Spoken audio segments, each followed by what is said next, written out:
الرحمن الرحيم السلام عليكم ورحمة الله وبركاته داودي الكسو دبادة قضبضا وراركا جنال كينداين إلى تيفي قدور قرون وحانا كم من نقونيا سومالي لانو شاكتين دسمها مامل قبلاد لقوضو سول يوسناقا ليح ايدي سنة oo la soo taagay maxkamad ku taala magaalada Beledweyne ee xarunta gobolka Hiiraan ra'iisul wasaare ku-xigeenka Soomaaliya oo soo jeediyay in muddo-xileedka dowladda federaalka Soomaaliya la gaarsiiyo ilaa 7 sano ahlu sunna wal jamaaca oo loo ogolaaday tiro xildhibaan ah iyo isfaham cusub oo la gaaray haweeney si la yaab leh Muqdisho ugu dishay askari ka tirsanaa ciidamada dowladda federaalka Soomaaliya xog waran maxaa Kenya ka raacay kulankii Igada askari Sacuudiyaan ah oo toogasho dhimasho leh ka fuliyay dalka Mareykanka iyo dibad ama dad badan oo lagu xasuuqay dalka Ciraaq daawadayaal intaas waxay ahaayeen qodobadii wararkeena janalka Daily TV ugu door corona intaan ugu digarin qodobadaas oo faahfaahsan marka hore waxaan idinka dalbanaynaa inaad nagu soo biirtaan janalka subscribe saartaan sidoo kale gambalaalka aad furataan si aad uga mid noqotaan daawadayaasha ugu horeeya wararkeena u soo dhacaan haatan u diyaar garooba qodobadii aad maqasheen oo faahfaahsan Somaliland ayaa sheegtay in dhismaha maamul goboleed laga wado Sool iyo Sanaaga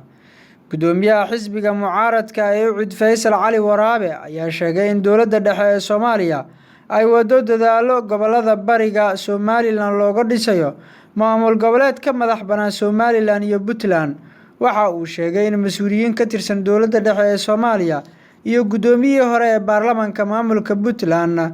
qorshaha maamul goboleed loogu dhisayo Sool iyo Sanaag ay ka wadaan magaalada Addis Ababa Faysal Cali Waraabe ayaa sheegay in Somaliland aysan aqbali doonin in maamul laga dhiso gobolada Sool iyo Sanaag oo kamid ah dhulka Somaliland isla markaana Somaliland ay qaadi doonto talaabada ku habboon gudoomiyihii xilka laga qaaday ee baarlamaanka Puntland Cabdixakiim Maxamed Axmed Dhoobo Daarood ayaa dhawaan gaaray magaalada Addis Ababa ee caasimadda waddanka Itoobiya waxa uu halkaasi kula kulmay mas'uuliyiin ka tirsan dowladda Soomaaliya oo uu hogaaminayo safiirka Soomaaliya u fadhiyay Itoobiya Cabdixakiin Cabdulaahi Xaaji Cumar Camey Dhoobo Daarood ayaa wada dadaalo ka dhan ah maamulka Puntland waxaana uu sheegay inuu dhisi doono maamulka madax banaan maamulka Puntland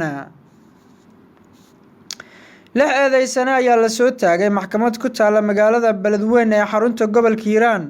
maxkamadda ciidamada militariga Soomaaliya qaybteeda 27aad ayaa u fariisatay dhageysiga labaad dacwad loo haysto 6 qof oo ku eedeysan ku lug lahaanshaha dilka taliyihii qaybta booliiska gobolka Hiiraan ee Soomaaliya Allah u naxariistay marxuum Maxamed Macow Xalane dhageysiga dacwadda ayaa waxa ka qayb galay qaar kamid ah bulshada magaalada Beledweyne madaxda iyo howlwadeennada maxkamadda xafiiska xeer ilaalinta maxkamadda ayaa dalbaday in eedeysanayaasha lagu xukumo ciqaab u dhiganta gabood falkii ay geysteen gaashaanle Maxamed Cabdulle Aadan gudoomiyaha maxkamadda ciidamada militariga Soomaaliya qaybta 27aad oo fadhiga maxkamadda soo xiray ayaa sheegay in maxkamaddu go'aan ka soo saari doonto xukunka eeda loo soo jeediyay ragani ra'iisul wasaare ku-xigeenka Soomaaliya ayaa soo jeediyay in muddo-xileedka dowladda federaalka Soomaaliya la gaarsiiyo ilaa 7 sano ra'iisul wasaare ku-xigeenka xukuumadda federaalka Soomaaliya Mahdi Maxamed Guuleed ayaa soo jeediyay arrin shaki weyn dhalisay kadib khudbad uu ka jeediyay furitaanka shirka madasha dhaqaalaha Soomaaliya oo ka dhacay Muqdisho Guuleed ayaa khudbadiisa ku sheegay inuu soo jeedinayo in muddo-xileedka dowladda Soomaaliya la gaarsiiyo ilaa 7 sano wuxuu sheegay in loo baahan yahay deganaansho siyaasadeed si loo gaaro deganaan dhaqaale isaga oo sheegay in dowladda hadda jirta ay madaxdeedu garteen in ay wada shaqeeyaan annagoo eegayna dalal waa hore tegay sida Mareykanka ayaanu muddo-xileedka dowladda ka dhignay 4 sano waa inaan ka fikirnaa muddo-xileedka nagu habboon 5 sano 6 ama ilaa 7 sano ayuu yiri ra'iisul wasaare ku-xigeenka Soomaaliya wuxuu sidoo kale sii raaciyay inuusan hadalkan hadda u dhahayn inuu farmaajo yahay madaxweynaha Soomaaliya balse uu doonayo in mustaqbalka la helo xasilooni siyaasadeed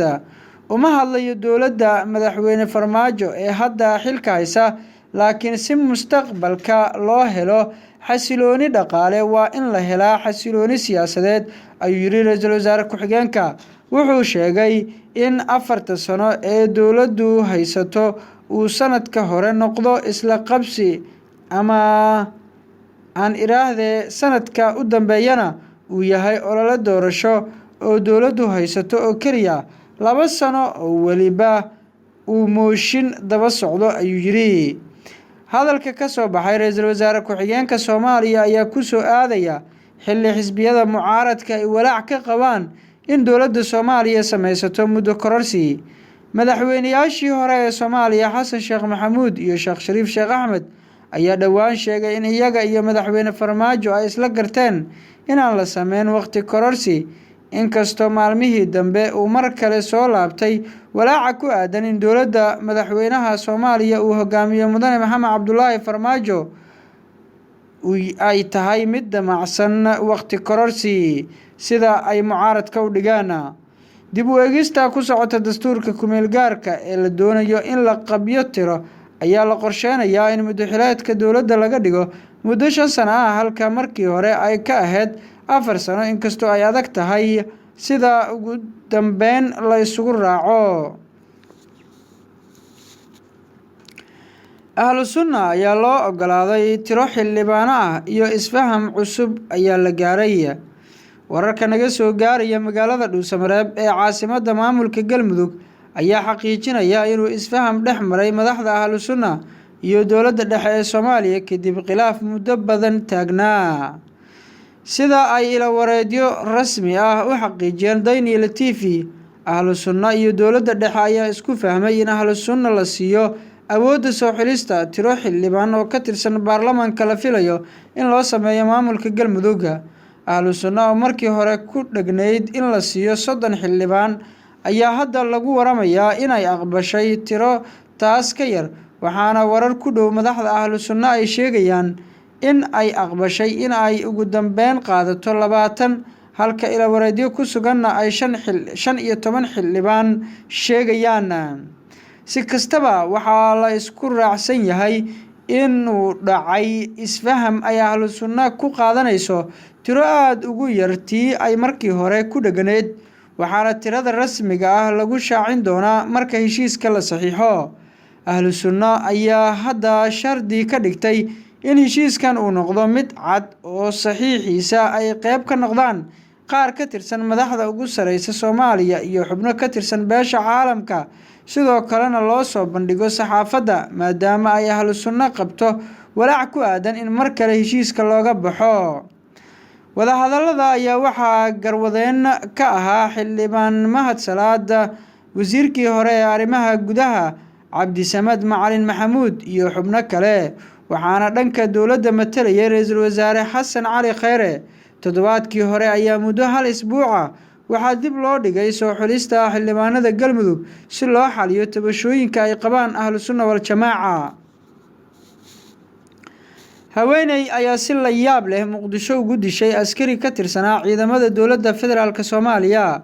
Saldhigga degmada Dherkiinley ee gobolka Banaadir ayaa waxaa ka dhacday fal dil ah oo si la yaab leh ay u geysatay haweeney shacab ah kadib markii qorigiisa ay ku dishay askari ka tirsanaa saldhigga Dherkiinley. Falka dilka ah ayaa dhacay kadib markii haweeneydan ay ugu timid askariga isaga oo fadhiya ilinka hore ee saldhigga, halkaasi uu waardiye ka hayay.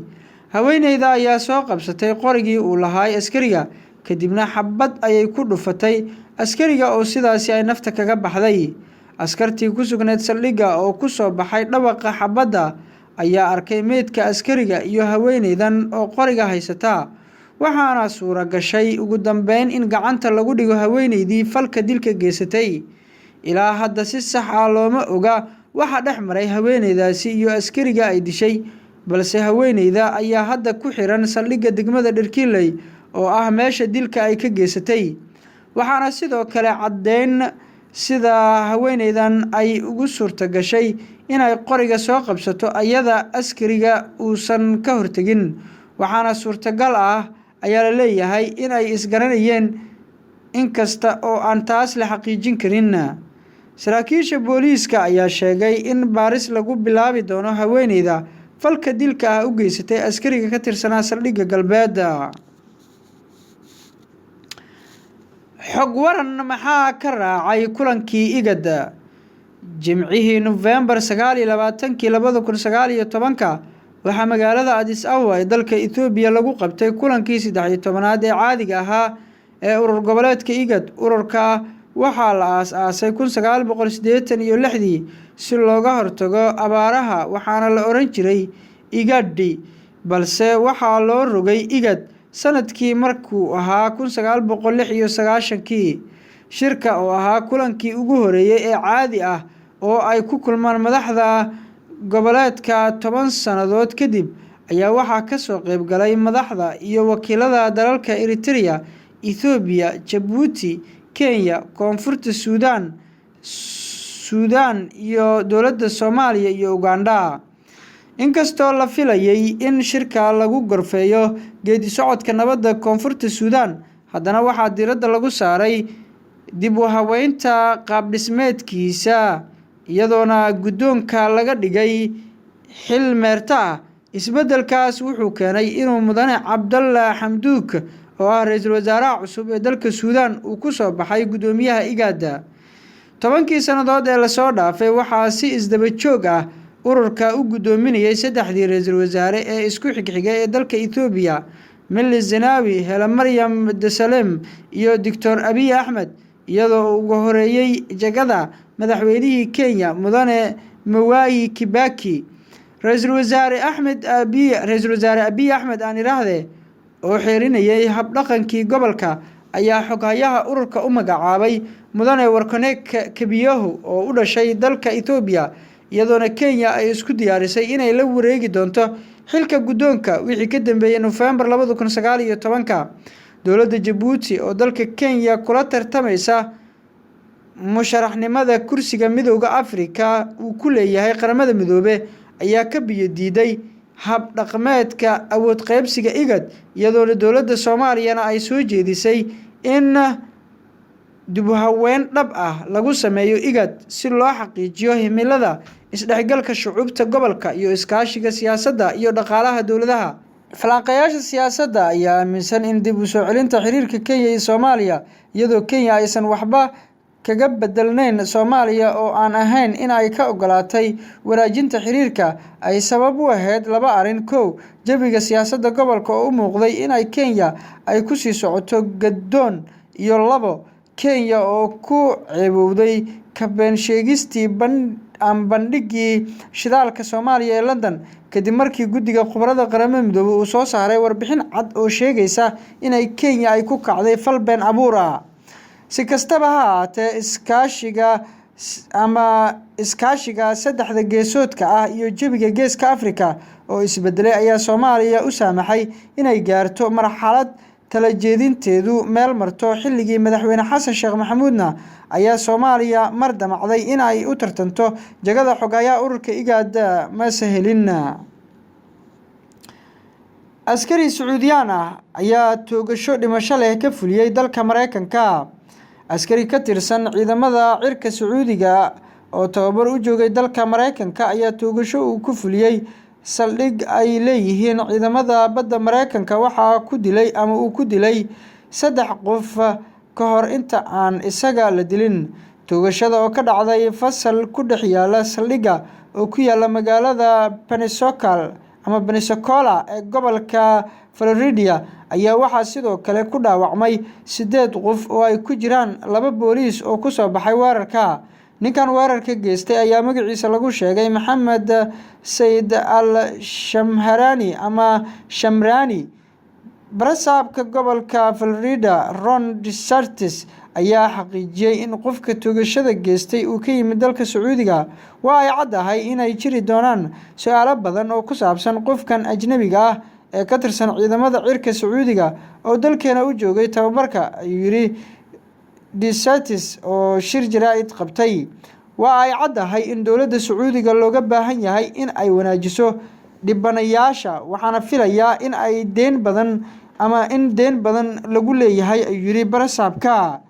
boqorka Sacuudiga Salmaan bin Cabdilcasiis ayaa telefoon u diray madaxweyne Donald Trump ku cambaareeyay toogashada, waxaana sidaasi warisay wakaaladda wararka Sacuudiga ee SBA. boqorka wuxuu xaqiijiyay in dambiilaha geystay dembigan aadka u xun uusan matelin shacabka Sacuudiga, ayay tiri wakaaladda wararka. Trump ayaa qoraal uu soo dhigay Twitter-ka ku yidhi boqor Salmaan wuxuu tacsi u diray una damqaday qoysaska iyo saaxiibada dhibanayaasha lagu dilay laguna dhaawacay weerarka. goobta weerarka uu ka dhacay ayaa waxaa loo ogol yahay oo keliya in ay qoryo ku haystaan dadka sugaya amniga, mana cadda sida ninkan weerarka fuliyay uu qoriga ku helay. ugu dambeyntiina dad badan ayaa lagu xasuuqay dalka Ciraaq. saraakiisha dalka Ciraaq ayaa sheegay in tira dadkii Jimcihii lagu dilay banaanbixii Baghdad ay hadda gaartay ugu yaraan 20 qof, halka dhaawacyaduna ay kor u dhaafayaan 230 qof. nin hubeysan oo aan weli la garan balse loo maleynayo inuu ka mid yahay taageerayaasha dowladda ayaa rasaas ooda uga qaaday dad xalay ku mudaharaadaya meel u dhow teendhada ugu weyn ee ay ku hoydaan mudaharaadayaasha ama dadka banaanbaxaya oo ku taala agagaarka fagaaraha Tahriir ee magaalada Baghdad. wakaaladda wararka AB ayaa ku warantay in xitaa ay jireen dad toorey lagu dooxay kuwaasoo ka mid ah dhaawacyada la dhigay isbitaalada. guud ahaan warkii aad kala socoteen channelkeena Daily TV asxaabi waa naginta intaan warkan warkiciga kulmi doono nabadgelyo.